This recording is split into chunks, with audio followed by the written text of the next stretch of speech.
What's going on, guys? Michael Jordan of the Copy Dog here, back with another Overwatch League video.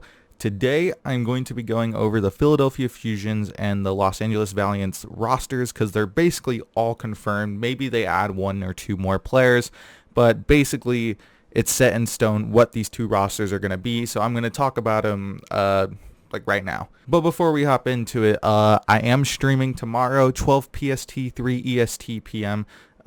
Just about Overwatch League. I'm going to do the same thing I did last week and just talk about all the Overwatch League moves that happened and go into depth of what I think about them and stuff. Because if I did it in one video, it'd be a little bit too long. So today we're just going to focus on the two rosters. But with that out of the way, let's start with the Philadelphia Fusion. So I think 2 days ago, they announced their roster. They released, actually it was yesterday, they released a video of their roster announcement. So I'm going to be playing that in the background. But basically, for DPS, we have Carpe, Ivy, and EQO. For tanks, we have Poco, Sato, and Fury. And for supports, we have Boombox, Alarm, and Funny Astro. Snillo's still on a two-way, but I don't know if he's going to get released or not. But right now, we have a pretty solid 9-man roster. So Funny Astro is replacing Neptuno, and I think that they both really have the same playstyle. They're both super aggressive, kill hungry main supports, and I really like that. I really thought Neptuno was like one of their best players last year, and the fact that he's just getting replaced by a younger version of that who, you know, has potential is really good to see. I think honestly if they stuck with Neptuno it'd be the exact same, but Funny Astro, a really good player, really good in comms. I'm glad he is not in contenders anymore because he definitely deserves to be in Overwatch League. And then, you know, Boombox, a very solid flex support. Nothing to write home about, but very solid. Also UK, so, you know, you got a UK support duo. They're probably playing in the World Cup together. And then we have Alarm. And Alarm was a young prospect. We all know who Alarm is if you watch contenders at all. He absolutely nutty player. Glad that he got promoted onto the main roster. And then for tanks, we have Poco. Again, very solid. Didn't really have a good year last year, but pretty solid. Sato is the one questionable thing. He was under contract, so, and they probably couldn't sell him, so that's why they have to keep him. I think that's the only reason why he's still on this roster. And then we have Fury, arguably the best off tank in the league. I think Choi is ahead of him, but it's not by much, at least in terms of Diva and Hog. Fury is a phenomenal player, and just seeing him on this roster, whichever main tank they pair him, I think there is a rumor that Kaiser is going to be joining. Fury and Kaiser, that's a pretty nutty tank line. So I'm very excited to see that. I think they are picking up a main tank regardless, and they're going to bench him. And then for DPS, they re-signed EQO. Pretty PogChamp moment. They have Carpe still. I think he signed like a 3-year contract, which is absolutely crazy. Fusion must love this guy, right? And then they have Ivy, which is really interesting. So Ivy came with a trade for Beast Halo to Toronto Defiant.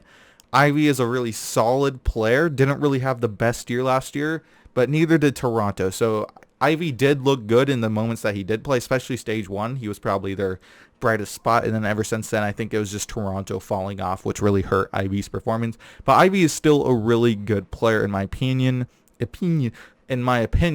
So I think that he's going to be good. And honestly, they've upgraded a good amount of positions. I think Alarm is a fantastic upgrade. Fury is an amazing upgrade.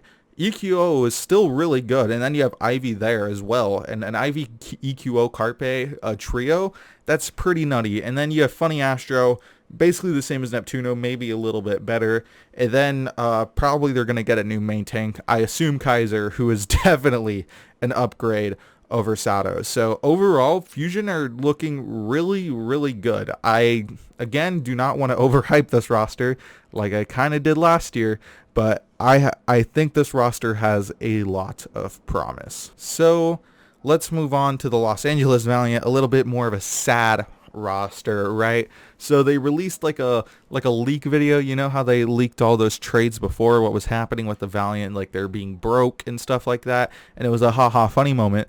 Well, they actually, it wasn't. It was pretty funny that they didn't think the stream was on, but the same thing happened. They leaked or pretended to leak the entire roster. It wasn't really that funny in my opinion. Why do I keep saying it like that? But anyways, so for support, we have Custa, Lastro, and Slur. For tanks, we have McGravy and Dreamer. I think Fact Fiction is going to be released, seeing that he wasn't announced to be re-signed like they said in the video how McGravy was being re-signed. So I think Fact is going to be released. So I think it's just McGravy and Dreamer. And then for DPS, we have KSF, Shax, and Apply. And I love Apply. I'm a big Apply fan. But let's talk about this. So Lastro was really good on the Skyfox's roster. And Custa is still a really solid player. I don't know who Slur is at all, but he was on the Samsung Movie Star Writers roster. I think that's how you say it. I have no idea what the Samsung roster. So I don't know how good he is. Of course, he's not starting in World Cup over Boombox, and Boombox he's decent. So I don't really know about the Slur thing. And then Dreamer, I've heard a lot of good stuff about Dreamer, and I've watched some contenders because I think he was on the Sydney Drop Bears roster, and he's actually a really good player. He's very aggressive. He has a very unique play style, kind of like a suicide bumper, but I think he's a little more patient than that. And then pairing him with McGravy, who was a very solid off tank, and honestly, for a budget roster, the fact that you're able to re-sign McGravy is actually a really huge deal, because McGravy is still a really good off tank. So I think that they're going to be a decent tank duo, nothing to write home about, but they have potential. I think that's the thing with this roster. They don't look that good on paper, but they have the potential. And then finally, let's talk about the DPS. KSF, he's pretty solid. I'm not too high on him. I know a lot of people, in my opinion, overhyped the guy. Sure, he was good, but I don't think he was amazing. I don't think he deserved the spot on Team USA. I think there were other players that are better. That's just my opinion, though. And then Shax was a really solid Sombra. Pretty decent DPS. We didn't really get to see a lot besides the Sombra. And then Apply is an insanely flexible DPS. Got dropped from Florida Mayhem because they went full Korean and hasn't had the chance since to prove in Overwatch League that he's good.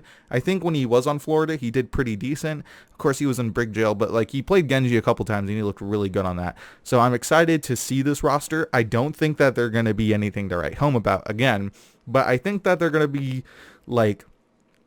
top 17 to 15, but they have potential to upset some of the upper rosters. I don't think it's anything to write home about. For a budget roster, though, this is a lot better than the one that I made. And of course, I didn't think that they'd be signing McGravy because that really helps them. But overall, Fusion, I dare say it, but Fusion are a contender again, right?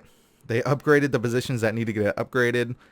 The team, I heard Carpe had a big hand in choosing these players, so that's good to hear. And then also with Los Angeles Valiant, for a budget roster, it's actually not half bad. I think they're trying to bull a Boston season 1. We'll just have to wait and see how it works. But that's going to be it for today's video. Again, the stream 12 p.m. PST, 3 p.m. EST. Stream links in the description below. I'm going to be talking all about the Overwatch League moves that happened this week. But that's going to be it for me. I hope you all have an amazing day, and I'll see you next time. Peace.